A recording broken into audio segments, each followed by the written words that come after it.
One of our viewers, V. Fabella, has 80 digs on her question, and she asked, what do you say to people who think global warming isn't a real issue? I say, first of all, there is not a shred of credible evidence that it isn't a real issue. I know there are some climate skeptics, but look at the two things they made a big deal of recently.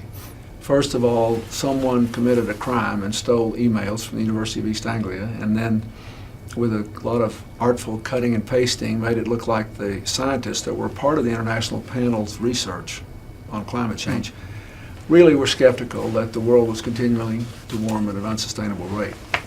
So an independent panel of scientists, two from the UK, one from MIT, was appointed to review all the emails and read them in their entirety and in context.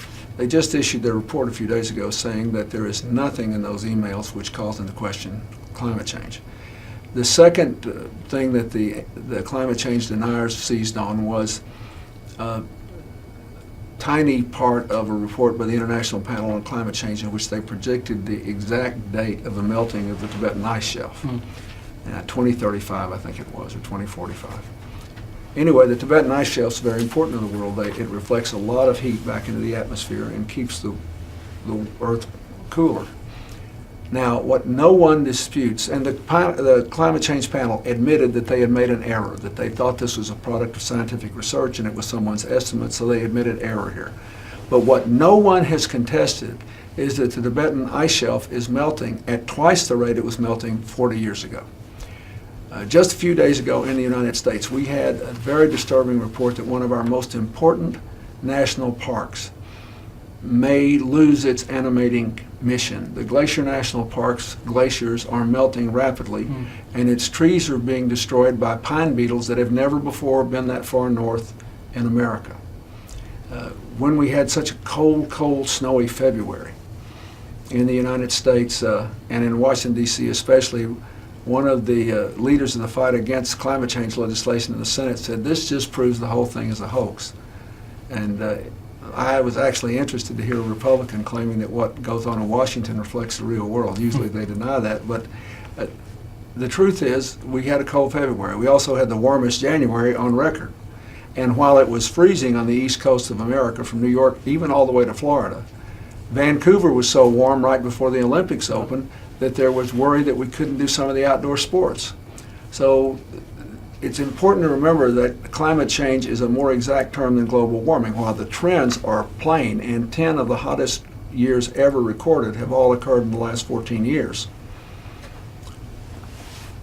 What really is happening is, in addition to that, is you're getting many more weather disruptions and extreme developments which make life more unpredictable and expensive, which makes insurance more difficult to provide, and which is going to dramatically alter the availability of fresh water when we already have a water shortage. 1 billion people have no access to clean water today, and it's going to disrupt food production patterns.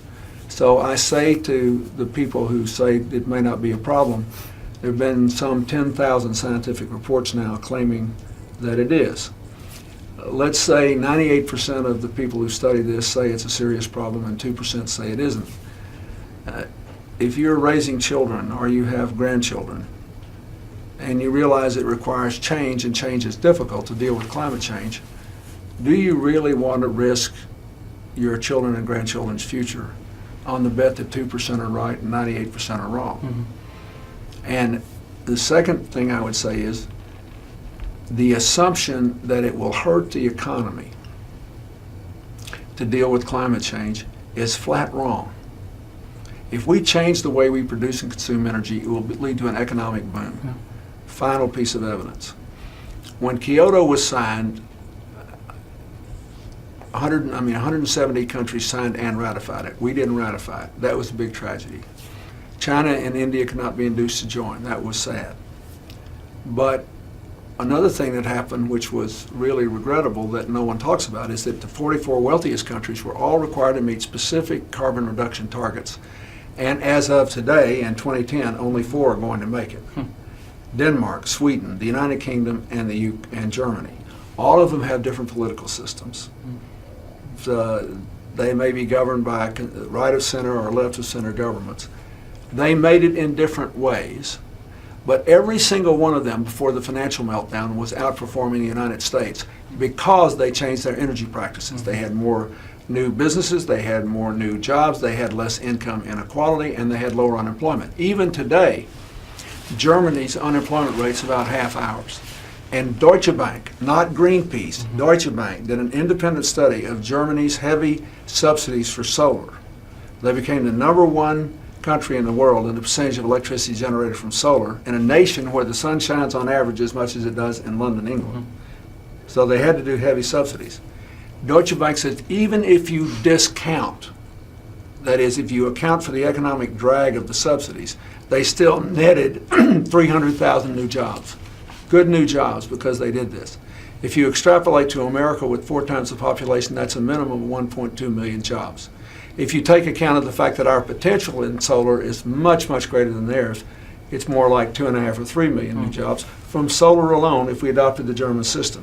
So I say to the people who say it's not a problem, 98% of the people who studied it say it is. The objective evidence that we have in the last 3 or 4 years confirm it. It's good economics to deal with. And finally, we know that poor people as well as wealthy people can benefit. If you just look at, let me just give you one thing we're doing in our Earth Day celebration, in addition to having projects in several cities around America, including Chicago and Houston and Little Rock and New York and Harlem. We are giving a climate change test to people. If they go to my website, clintonfoundation.org, and take the climate change test, for every person who takes this test, it's a 10-question test, we'll donate $2 to a fund to bring solar flashlights to Haiti. I've already distributed in the aftermath of the earthquake about 15,000, and we want to distribute 20,000 more. And so if 100,000 people take the test, that'll be $200,000. We can buy them for $10 each.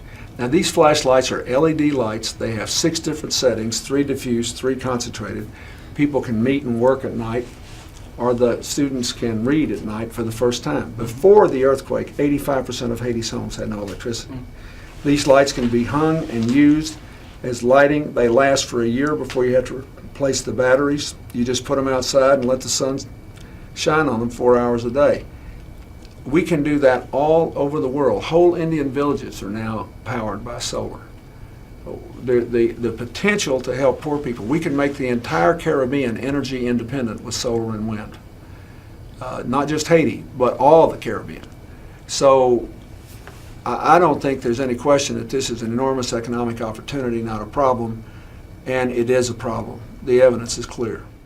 Our final question, submitted by Daniel RH9 again, with 89 digs, is more personally taken, is what steps are you personally taking to lessen your carbon footprint? Well, first, we built a presidential library that is the only Platinum LEED building in the federal system. We use 34% less energy and almost 25% less water than a building of that size and design would normally use. We have green lighting. We have we changed the glass. We do proper screenings. We have more than 300 photovoltaic cells on the roof. We have a green roof with more than 90 plant species from the region where my library is in Arkansas.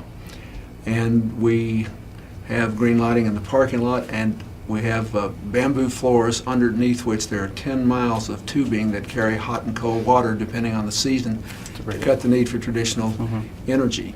So we've worked very hard on that. We are now in the process of retrofitting the building that houses my School of Public Service. It's part of the University of Arkansas. It's an 1899 railroad station. It's a beautiful old building, but energy inefficient. When that's completed, we expect it to have LEED certification, and if it does, it'll be the oldest university building, not in America, in the entire world, to have LEED certification. At home, I have a hybrid electric minivan, and I've changed some of the glass in my house, and I'm working on the rest. We've changed all the lighting. And it's ironic, just this week I had some people in to talk about this new injection technology where you can directly inject into the wall a foam insulation to make it more efficient. So I live in a farmhouse that's 115 years old. and I'm determined to make it as energy efficient as I possibly can. Well, President Clinton, thank you so much for joining us. Thank you for your work. Thank you. And to our DIGG community, please visit us at digg.com/dialogue for this and more episodes, and clintonfoundation.org to view President Clinton's environmental initiatives. I'm Babak Ruzbach, and thanks for watching.